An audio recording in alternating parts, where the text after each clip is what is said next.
Et bonjour tout le monde, bienvenue dans cette nouvelle vidéo. La dernière fois, je vous ai fait une trilogie sur l'opération de marchand de biens de Samuel, ça vous a pas mal plu. Il y a eu pas mal de vues sur les 3 types de vidéos différents, donc l'interview, ensuite la visite, et ensuite les chiffres complets, le budget total de l'opération. J'ai trouvé quelqu'un d'autre qui a accepté de me recevoir sur son opération, donc on va aller voir ça ensemble. Je vais partir sur le même principe, sur 3 vidéos. La première étant consacrée, comme la dernière fois évidemment, à l'interview. Donc si vous aimez ce type de vidéo, n'hésitez pas à me le dire dans les commentaires. J'ai du monde autour de moi que je peux rencontrer et que vous puissiez voir exactement sur le terrain comment ça se passe concrètement. Donc je vous retrouve après ceci avec le marchand et on voit ensemble cette opération. Avant d'aller plus loin, je profite de cet instant pour vous remercier chaleureusement pour votre bienveillance et votre fidélité envers ma chaîne.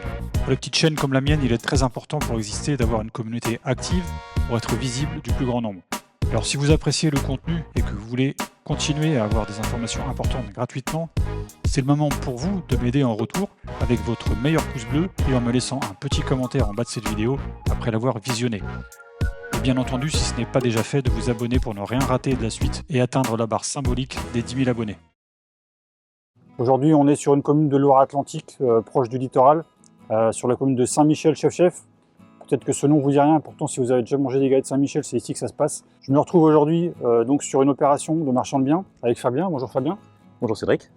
Donc Fabien, c'est pas un débutant, il est sur sa 2e opération. La première, si vous me suivez, vous l'avez déjà vu, c'est la maison qui a été divisée en 3 lots à Saint-Jean-de-Mont. Donc je vous invite à aller voir la vidéo si ce n'est pas déjà fait. Et donc Fabien, il est reparti sur une 2e opération, alors que la première n'est pas finie, on verra ensuite l'enchaînement. Et là, cette fois, cette opération, Fabien, tu m'expliques un petit peu ce que c'est?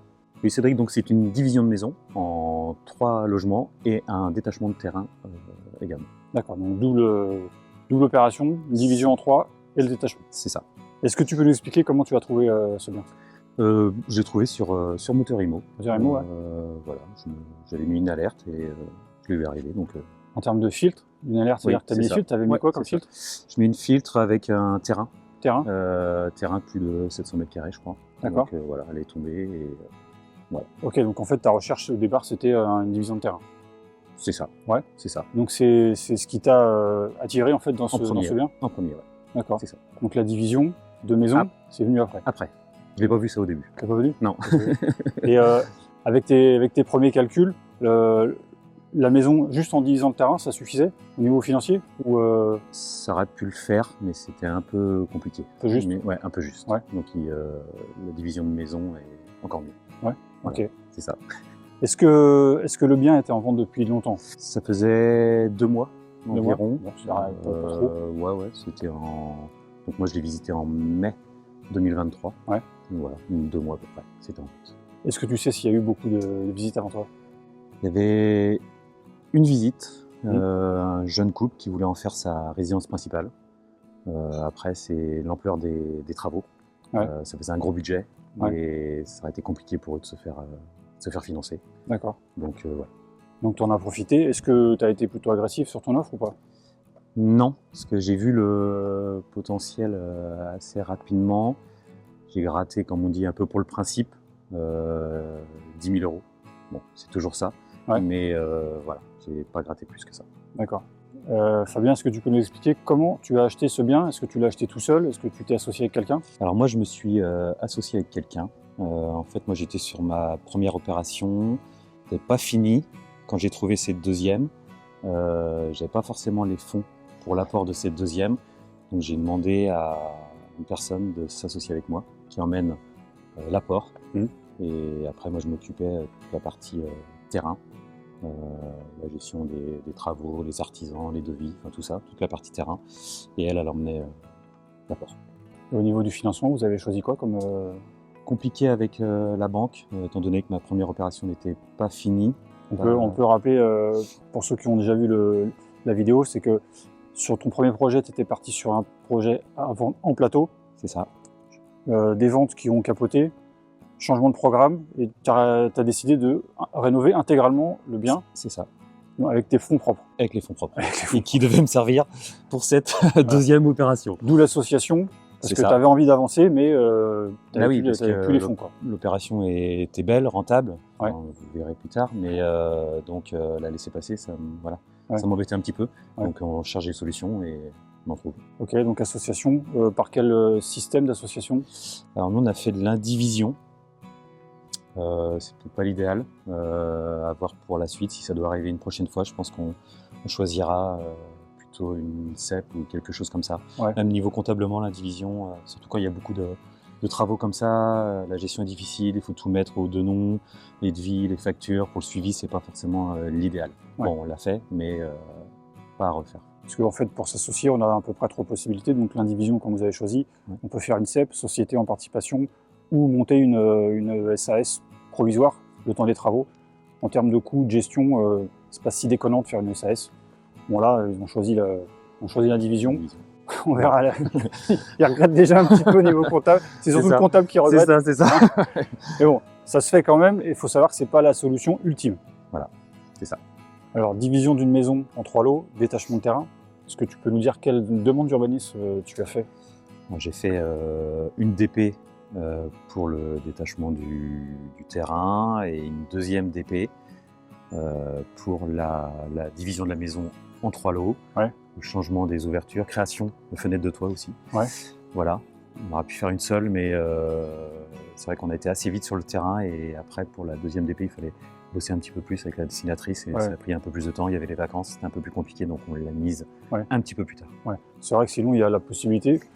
À partir du moment où tous les travaux que vous faites sont dans le cadre d'une DP, vous pouvez tout inclure dans la même DP. Bon, là, il y a eu une division de fait, une séparation des DP, mais c'est pas une obligation. C'est pas dû aux travaux, c'est un problème de gestion de temps, en fait. C'est ça. De rapidité pour vendre le terrain assez vite. Parce que tu m'as dit tout à l'heure que pour le financement, d'avoir une réservation de terrain en précom, c'était plutôt avantageux. Ouais, c'est très important la précom. Donc là, c'est ce qu'on a fait sur le terrain. Dès qu'on a obtenu la DP, on l'a obtenu le 17 juillet, je crois, de mémoire. On l'a mis en vente aussitôt, le terrain. Et 10 jours après, on avait une offre. Puisque aussi, on peut le dire, le terrain, on l'a mis de 15 à 20% moins cher que le prix du marché. On pouvait se le permettre, la marge était belle. Et on a préféré la rapidité que de mettre au prix du marché où il y a beaucoup de terrains. Les terrains sont compliqués à vendre en ce moment. Donc c'est du temps. Donc nous, on a vraiment privilégié la rapidité. C'est une bonne stratégie de ne pas être trop gourmand et de préférer avoir les sous qui rentrent plutôt que de dire je peux gagner plus, mais si c'est dans 6 mois, finalement, c'est pas forcément de l'argent de gagner parce que pendant 6 mois, il faut sortir des sous. Donc là au moins, vous avez eu raison. La stratégie était on vend à un prix en dessous du marché et on vend rapidement. Voilà, c'est une solution. Voilà. Alors pour le financement, tu m'as expliqué tout à l'heure que comme tu n'avais pas fini ta première opération, la banque ne te suivait pas forcément. Donc tu as choisi quelle option?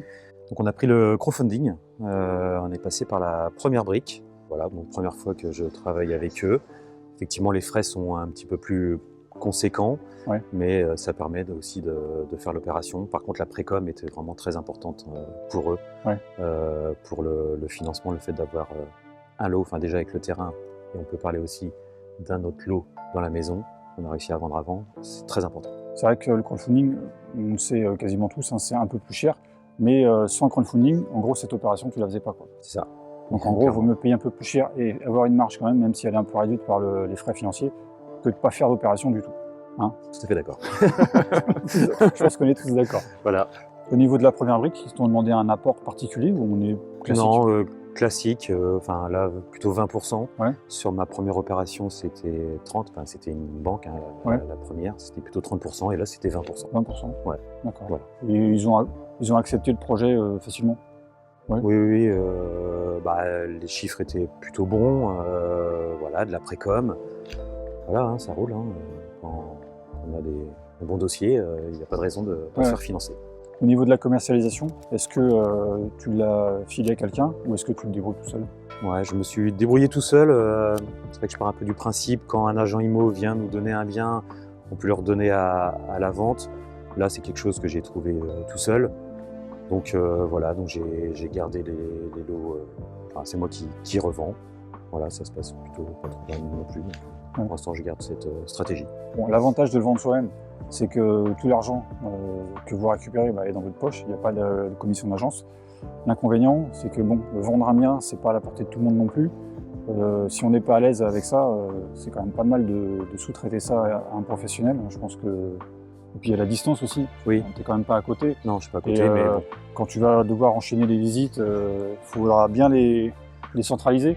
Parce que si tu veux venir tous les jours pour faire une visite, Ouais. qui dure 15 minutes des fois, c'est un petit peu... On verra, voilà, comme dit, il y a déjà 2 lots sur 4 qui Ouais. sont vendus. On verra les 2 autres, comment ça se passe. Voilà, on fera peut-être aussi une estimation des biens, peut-être à revoir un petit peu dans 3-4 mois, quand ils seront finis, voir ce que ça vaut. Et en fonction, on pourra peut-être aussi décider de le donner à un agent immobilier, celui, par exemple, qui nous a vendu la maison. Ouais. Bah, après, il faut qu'il soit bon. Hein. C'est pas le tout Il juste est- de la vente. il est bon. Il est bon. Il est bon. D'accord. Faut Il qu'il est bon. connaisse le secteur et qu'il soit bon. Parfaitement, il est juste à côté. Donc on en a déjà un petit peu parlé. Donc sur les 3 lots de la maison et sur le terrain. Donc le terrain, il est réservé, il est sous compromis. C'est ça. Celui qui achète, il est dans son permis de construire là. Ouais, on attend la réponse d'ici maximum 15 jours. Ok. Donc potentiellement. On affaire qui roule. Leur réitération. financement, c'est bon. Ah oui, le financement, il Financement, est c'est quasiment à 3/4, ça vient de fonds propres. Donc Ouais. il y a juste un tout petit crédit, mais ce mois, elle l'a eu. D'accord. Donc maintenant, on manque juste ce permis de construire. Donc logiquement, on espère qu'au mois de juin, on réitère pour le terrain. Donc nous, D'accord. on l'a acheté ici, on rappelle, le 17 février. D'accord. Et à l'intérieur, donc sur les 3 lots, il y en a un qui est réservé, qui est aussi sous compromis, que tu vends à rénover, celui-ci. C'est ça. Alors, tu as fait quelque chose par toi-même. On voit les fenêtres derrière. On fera la visite après, évidemment. Hein. Là, pour l'instant, on se concentre un peu sur la présentation de Fabien et du bien. C'est de bien, ça. Fabien. Bien. Ok. Donc, on fera la visite juste après, vous inquiétez pas. Pour l'instant, on globalise un petit peu le projet. Donc, Fabien, tu as fait des choses à l'intérieur, mais le lot qui est réservé, c'est les gens qui vont s'occuper de finir les travaux. Oui, c'est ça. C'est un couple de jeunes gens. Résidence principale. Résidence principale, petit budget, hein, forcément, il fait 44 mètres carrés. Voilà, ils vont bricoler, puis se faire leur petite résidence principale, un premier investissement qui finira certainement en locatif par la suite, mais Ouais. voilà, pour l'instant, c'est ça. C'est vrai que l'avantage de cette commune, vous regarderez sur la carte où c'est, mais on est loin de rien. On a le centre-ville qui est à 2 minutes en voiture. On a la plage qui est à 5 minutes, pas plus. Ouais, Côte atlantique, 5 minutes. On est entre Pornic et Saint-Nazaire. Il y a la 4 voies qui longe la côte, que tout le monde prend pour le travail dans le coin. Elle est vraiment à 2 minutes. Donc on est vraiment bien placé. Donc c'est aussi bien pour de la résidence principale, comme ceux qui achètent pour Fabien, ou de l'investissement locatif. Ça pourra très bien marcher. Ah oui, clairement. Donc au niveau du secteur, c'est vraiment un très bon choix. Donc félicitations Fabien. Merci, Zaric. Alors, dernière question, avant de passer à la visite, je vais faire le même principe que sur la vidéo de Samuel la dernière fois. Donc interview, une vidéo, visite, une vidéo, et tu vas nous donner l'accès à tes chiffres pour la 3e vidéo. Oui. Donc, merci encore Fabien. Tu vas donner l'intégralité de ces chiffres. Il n'y aura pas trop de secrets. On va peut-être garder tout ce qui est payé au black, on ne dira pas. C'est ça. Donc on aura les chiffres, ça fera l'objet d'une 3e vidéo. Donc on finit. Dernière question pour toi Fabien. Juste le pourcentage de marge que tu prévois sur ton budget ici.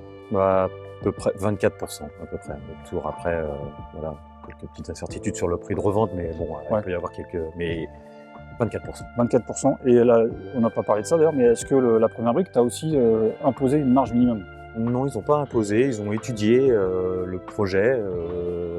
Ce que tu leur as présenté, ça leur a plu? Ouais, ça leur a plu. Bah, nous, forcément, on a montré nos 24%. Après, quand les est sorti pour eux, déjà, ils se basent sur le chiffre d'affaires.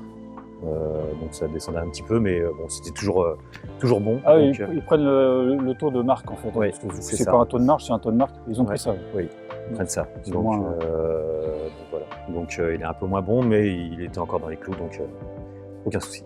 D'accord. Bon, merci Fabien. On va finir cette vidéo pour aujourd'hui. On vous remercie d'être resté jusqu'au bout, c'était vraiment très intéressant. Et si vous voulez voir les futures aventures de Fabien, eh bien, vous nous retrouvez dans la 2e vidéo qui sortira dans quelques jours. À bientôt. Au revoir. Au revoir.